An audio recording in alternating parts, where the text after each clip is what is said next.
Dumating na muli ang araw ng screen ng power cleaner sa simbahan, kaya nagsidalo na muli ang sangkatarbang bata ng Meteor City. Handa na silang mapanood ang bagong episode ng palabas, pero sila Crollo at ang troupe ay hindi pa makakapagtanghal dahil hindi pa dumadating si Sarasa. Sa nakaraang kabanata, mag-isa si Sarasa na nagtungo sa Uga Forest upang maghanap ng mga videotape ng power cleaners. Simula nito ay hindi na siya nakita ng kanyang mga kaibigan. Sinabi ni Crollo na hahanapin niya si Sarasa. Gusto naman siyang samahan ni Sheila sapagkat alam nito kung saan nakatira ang mga nag-aalaga kay Sarasa. Sa kasamaang palad, noong tinanong nila ang mga ito sa kinaroroonan ng bata, sinabi ng matanda na hindi pa umuwi si Sarasa simula kahapon at akala nila'y kasama nila Crollo ang batang babae. Kapansin-pansin na taga-alaga lamang ang meron si Sarasa at hindi magulang. Maaaring isa siya sa mga sanggol na itinapon sa Meteor City at pinulot lamang ng mga naninirahan sa lugar. Medyo natagalan ng paghihintay ng mga batang manonood dahil sa pagkawala ni Sarasa. Naiinip na ang mga ito habang sila Crollo naman ay lalo pang nag-aalala para sa kanilang kaibigan. Tinanong ni Paconoda kung ano ang gagawin nila. Dahil dito, nagtungo si Crollo sa entablado para humarap sa kanilang mga manonood. Nagsigawan sa pagkatuwa ang kanyang mga tagahanga. Pero malungkot na ibinalita sa kanila ni Crollo na hindi mo na magkakaroon ng palabas ngayong araw dahil ang kaibigan nilang si Sarasa ay nawawala simula pa kahapon. Ipinaliwanag ni Crollo na kasalanan niya ang pagkawala ni Sarasa dahil hinayaan niyang umuwi mag-isa ang kaibigan. Ipagpapatuloy niya ang paghahanap dito. Kaya habang nakayoko, humihingi siya ng pasensya sa lahat ng mga batang manonood kung kailangan ni Crollong i-cancel ang palabas ngayong araw. Sa eksenang ito, makikita nyo kung gaano kadami ang mga tagahanga ni Crollo. Naglalarawan sa kanyang malaki ng impluensya kahit isa pa lamang siyang maliit na bata. Isa sa mga batang manonood ay tinawag si Crollo bilang Red, ang pangalan ng karakter na binibigyan niya ng boses sa power cleaners. At pagkatapos ay sinabi ng bata na tutulong siya sa paghahanap kay Sarasa. Mula dito, madami din ang nag-volunteer sa paghahanap sa batang babae. Pipigilan pa sana sila ni Crollo dahil sa mapanganib ngayon sa labas. Pero sumigaw bigla si Uvogin at sinabing humingi din ng tulong ang mga bata sa nag-aalaga sa kanila at sama-sama silang maghanap kay Sarasa. Sinabi pa ni Uvo na banggitin lamang nila ang pangalan ni Crollo, siguradong hindi na makakatanggi ang kahit na sinong hihingian nila ng tulong. Medyo nakakatawa na tinatawag ng mga bata si Crollo bilang Red o isa sa mga superhero sa power cleaners. Sumasalamin ito sa pagtingin ng mga bata kay Crollo bilang isang bayani. Nagsalita din si Finks upang palakasin ang loob ni Crollo. Sinabi nito na hahanapin nila si Sarasa at inutusan din ito si Crollo na sumama kay Uvogin sa paghahanap sa kanilang kaibigan gamit ang motorsiklo ni Finks. Pinalakas din ni Uvogin ang kalooban ni Crollo at sinabing huwag itong umiyak dahil sisiguraduhin niya hahanapin nila si Sarasa. Maaaring nasugatan lamang ito at hindi makagalaw kung nasaan siya. Naluha si Crollo dahil sa sinabi ng kanyang mga kaibigan. Ayon sa istorya, ang mga enhancers ay kadalasang determinado at may mga atensyon na nakatuon palagi sa kanilang layunin. Mga katangiang meron ng dalawang bata na sila Finks at Uvogin na nakilala nating mga enhancers sa kanilang pagtanda. Hinanap ng mga bata si Sarasa. Ang iba ay sa mga halamanan, ang iba naman ay sa mga tumpok ng basura at sila Crollo ay nilibot ang Meteor City sa kanilang motorsiklo. Sa kanilang paghahanap, nakita ni Crollo ang bag na hugis puso na palaging bitbit ni Sarasa. Napansin niya din na mayroong mga bakas ng gulong ng sasakyan sa lupa at mga footprints patungo sa Uga Forest. Sinabi ni Crollo na maaaring nasa gubat si Sarasa kaya tinipon niya ang kanyang grupo at sama-sama silang nagtungo sa gubat. Matatandaan na sinabi ni Sarasa na magtutungo siya sa Uga Forest para maghanap ng videotape. Kaya ang pagkaiwan ng kanyang bag sa entrada ng gubat ay nangangahulugan na dinukot siya matapos niyang makarating sa lugar. Nang makapasok sa loob ng Uga Forest, unang napansin nila Crollo ang isang sako na nakasabit sa sanga ng malaking puno. Meron ding isang liham na nakatusok sa katawan ng puno. Parang nagsuspetsya na ang mga bata kung anong laman ng sako, kaya naiiyak na sila Crollo, Paconoda at Sheila. Pero ayaw maniwala ni Uvo hanggat hindi niya nakikita ang laman ng sako, kaya sinabi ni Crollo na titingnan niya ang loob nito. Lumapit si Crollo sa puno at mo'y binabasa niya ang nakasulat sa papel, kaya tinanong ni Uvogin kung ano ang sinasabi ng sulat. Pero hindi sumagot si Crollo. Sa halip ay inutusan niya ang kaibigan na ibaba ang sakong nasa puno. Sinabi ko sa inyo sa nakaraang kabanata na marunong bumasa ang lahat ng mga miyembro ng Phantom Troop.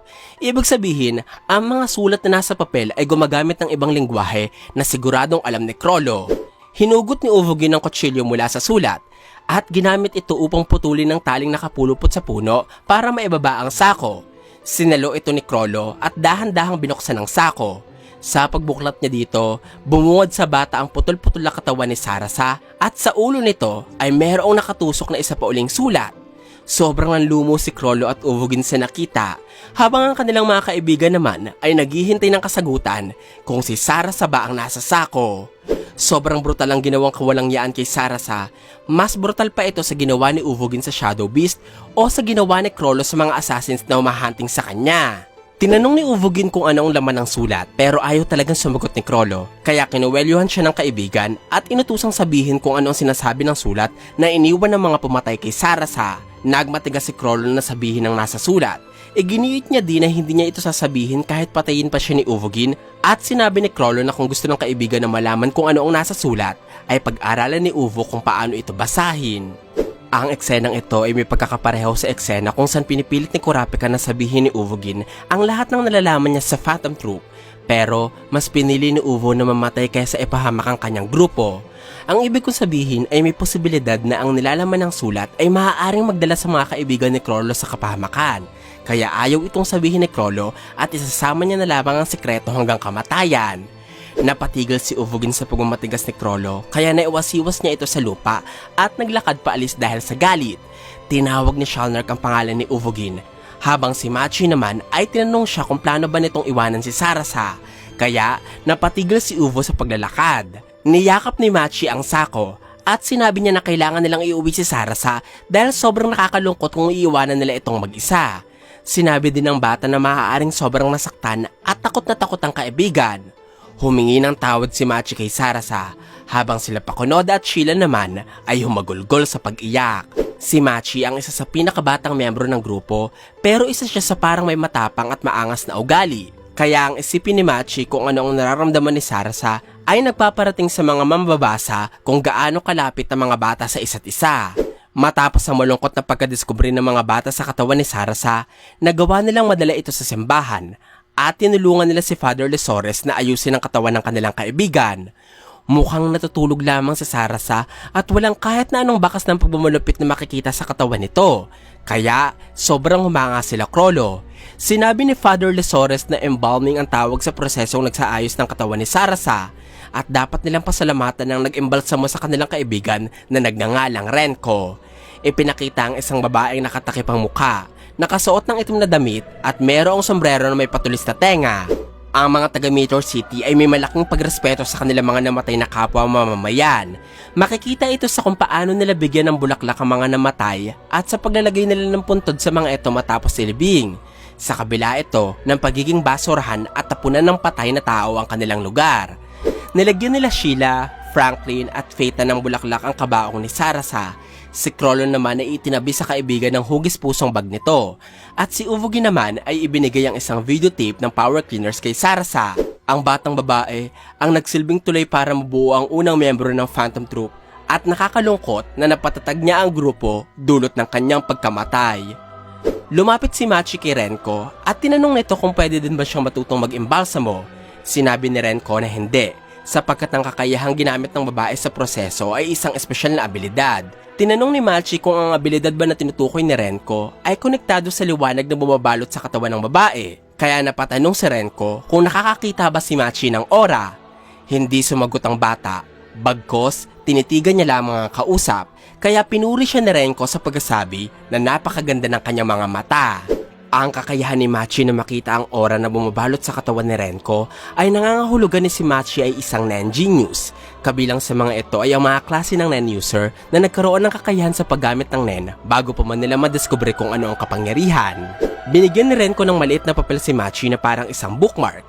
Sinabi niya na pwede siyang bisitahin ng bata anumang oras. Kailangan niya lamang sumakay ng bus at ipakita ang papel sa driver para dalhin siya ng mga ito ng libre sa tirahan ni Renko. Habang paalis si Renko, hindi mawala sa isipan ni Machi ang salitang aura na binanggit ng babae. Si Machi ay nagkaroon ng kakayahang ayusin ang nasirang katawan ng tao gamit ng kanyang mga sinulid na gawa sa Nen. Na isasaayos niya ito mula sa mga maliliit na litid, makakapal na laman at matitigas na boto. Ang kakayahang ito ay siguradong nabuo dahil sa pag-aaral niya ng Nen sa paggabay ni Renko. Matapos mailibing si Sarasa, kinausap ni Krolo si Uvogin. Tinanong ng bata kung pwede mong maghintay si Uvo ng 3 taon sapagkat ayon kay Krolo, ihahanda niya ang mga kaya niyang gawin at ang tamang sistema para sa Meteor City bago siya mag-14.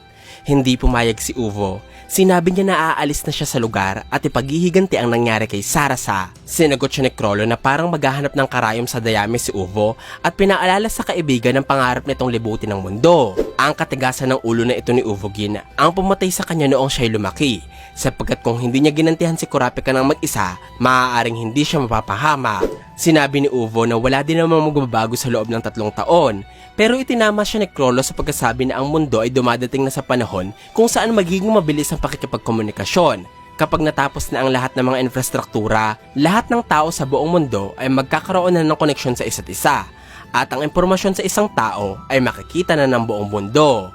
Ang tinutukoy na teknolohiya ni Krolo dito ay walang iba kundi ang internet. Tinanong ni Uvogin kung ano ang kahalagahan ng mga sinabi ni Krolo, kaya ipinaliwanag ng bata na ang mga kriminal na pumatay kay Sarasa ay siguradong ipagmamalaki ang krimeng kanilang ginawa sa bata. Nakita ni Krolo na mayroong mga upos ng sigarilyo sa lugar, kaya maaaring binidyohan ng mga ito ang ginawa nila kay Sarasa at siguradong ipapakita nila ito sa ibang tao para sa atensyon. Ang sinabing ito ni Krolo ay sobrang tugma sa nagaganap ngayon sa internet, kung saan ipinagmamalaki pa ng mga siraulong tao ang ginagawa nilang kaimoralan at kawalangyaan sa kapwa. Dagdag pa ni Krolo, kapag nagkaroon ng mabilis na komunikasyon ng tao, siguradong madaming kokontrol sa mga impormasyong pwedeng ibahagi dito. Pero, tiyak na iisip ang mga kriminal ng butas kung paano makalusot. Kaya napagtanto ni Krolo na siya ang lilikha ng butas para sa mga kriminal. Medyo hindi naintindihan ni Uvogin ang paliwanag ni Krolo, buti na lamang at may dumating para pasimplehin ang impormasyon. Ito si Shalnark. Pinaliwanag nito na plano ni Krolo na lumikha ng hideout ng mga kriminal gamit ang bagong teknolohiya at Meteor City. Pagkatapos ay hahanapin niya sa mga kriminal na ito ang pumatay kay Sarasa. Sa madaling salita, plano nila Krolo na lumikha ng isang website kung saan pwedeng magsama-sama ang mga halangang bituka at hahanapin nila kung sino ang magpo-post dito ng video ni Sarasa. Parang katulad ito ng dark web ng ating mundo. Sa madaling salita, sila Krolo ay mga gagambang mag-aabang sa dark web para hanapin ang kanilang tinatarget na biktima. Naging masaya si Krolo nang makita ang kaibigan si Shalnark at lalo siyang sumaya noong sinabi nito na tutulungan nila si Krolo. Naglabasan ng iba pa nilang kaibigan na nagtago sa puno. Sinabi ni Shalnark na mabilis lamang ang 3 taon at marami silang kailangang paghandaan, katulad ng kaalaman, kakayahan at lakas na pwede nilang magamit sa mga kriminal na pumaslang kay Sarasa. Habang nag-uusap ang lahat, ipinakita ng kabanata si Sheila na malungkot na naglalakad palayo nila Krolo. Hindi sinabi kung anong dahilan nito sa pagtalikod sa kanyang mga kaibigan. Sinabi ko sa inyo noon na may alam si Sheila sa nangyari kay Sarasa, na maaaring ang mga mafia ang pumaslang kay Sarasa, pero ang tunay na naglagay ng sulat sa katawan nito ay walang iba kundi ang mga elders. Ang dahilan nito ay mapapanood nyo sa aking teorya na may pamagat na ang tunay na salarin sa kamatayan ni Sarasa. Sinabi ni Krolo na may kailangan silang mas importante. Ito ay ang pagkasakripisyo ng kanilang mga buhay para maiwasan ng isa pa muling biktima kagaya ni Sarasa. Buong kalooban niya ding sinabi na sa loob ng maraming taon, papaslang siya ng maraming tao. Alam ni Krolo na hindi ito gusto mangyari ni Sarasa, pero hihingi siya ng kapatawaran sa kaibigan kapag muli silang nagkita. Kung sakali namang walang sistema ang mundo na magpapahintulot sa kanyang makita muli si Sarasa, hindi niya pa rin hahayaang makatakas sa mga kriminal na pumaslang sa kanyang kaibigan. Siguro, ang mga namatay din ng miyembro ng Phantom Troop na sila Pakunoda, Uvogin at Shalnark ay nagawa ng makita si Sarasa. Nakakaiyak isipin na humihingi sila ng tawad sa bata dahil namatay sila sa paggawa ng masama. Sa huli, sinabi ni Krolo na mabubuhay siya bilang isang masamang tao at kikilabutan ng buong mundo, maisip pa lamang ang kanyang pangalan. Tiningnan ni Krolo si Uvo at tinanong ng bata kung pwede ba itong maging leader at tulungan si Krolo. Pero sinabi ni Uvo na si Krolo ang dapat maging leader. Siya ang kanilang ulo at susundin siya ni Uvo hanggang sa kamatayan. Itinaas ni Uvogin ang kanyang daliri at ginaya siya ng iba pa nilang kaibigan. Isang pagkakaisang nagtalaga kay Krolo para maging pinuno. Matapos ang maraming taon, ipinakita si Krolo na nakatayo sa harapan ng kanyang mga miyembro at tinawag niya mga ito bilang Spiders. Sa puntong ito, nabuo na ang isa sa pinakasikat na grupo ng magnanakaw hindi lamang sa Hunter x Hunter, pati na rin sa mundo ng anime. Sila ang Phantom Troop.